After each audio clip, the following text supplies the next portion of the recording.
Olá a todos e sejam bem-vindos a mais um episódio do A Pensar Em.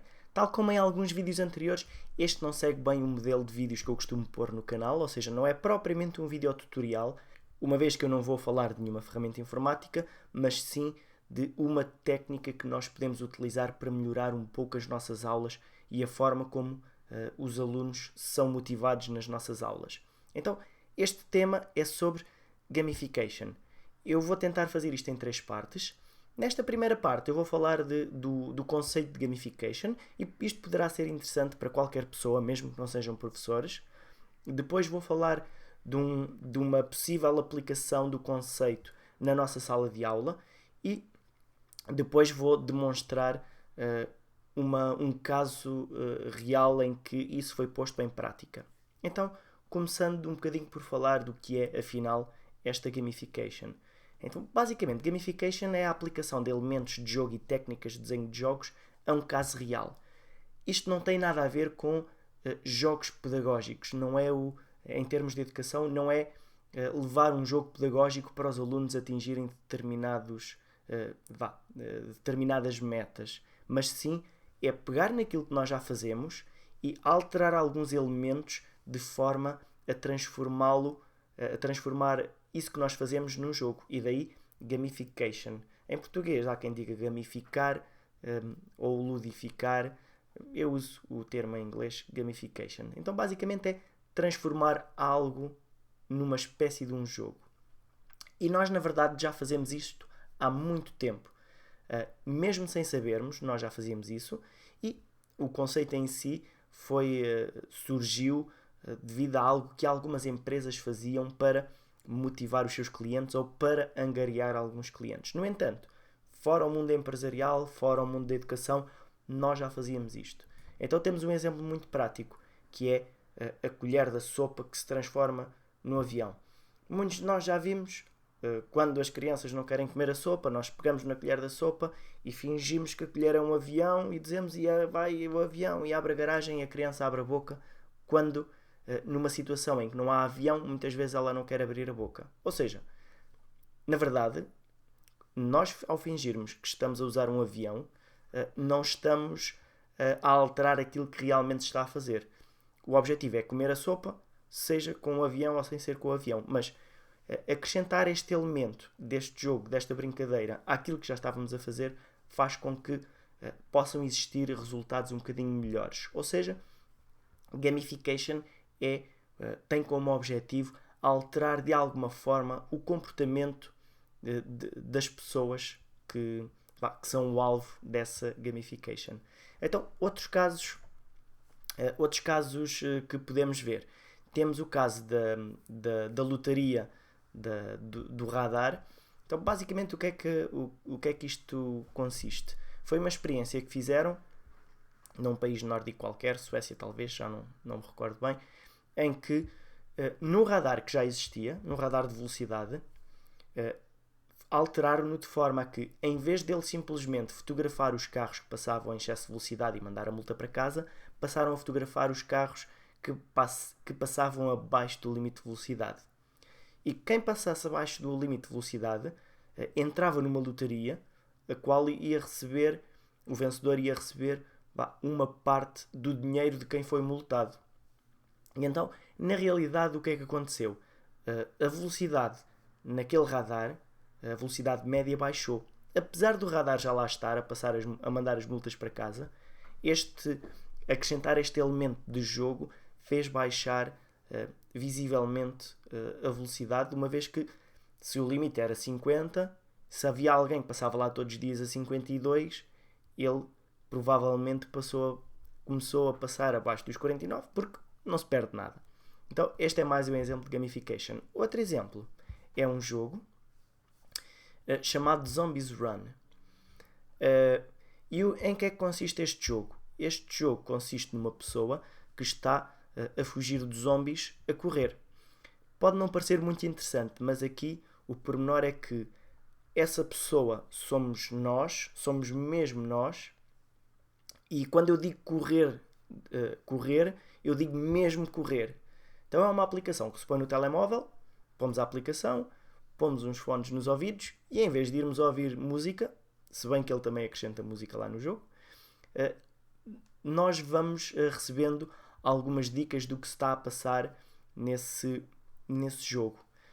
Há alguém que vai a falar connosco como se nos estivesse a vigiar de longe e que nos está a dizer se os zombies que estão a correr atrás de nós estão perto ou não.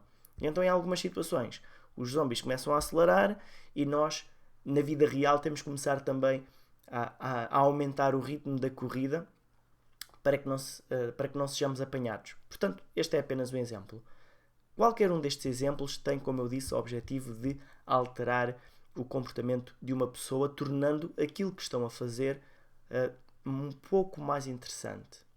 Então, aqui já falámos de gamification, mas, na verdade, nós não falámos de, afinal, o que é um jogo.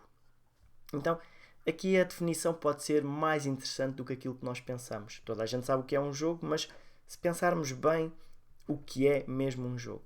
Então, um jogo é algo que é regido por algumas regras, normalmente é ficcional, não é real, tem algum elemento de desafio, de competição e de diversão. Portanto, um jogo, por norma, é tudo isto.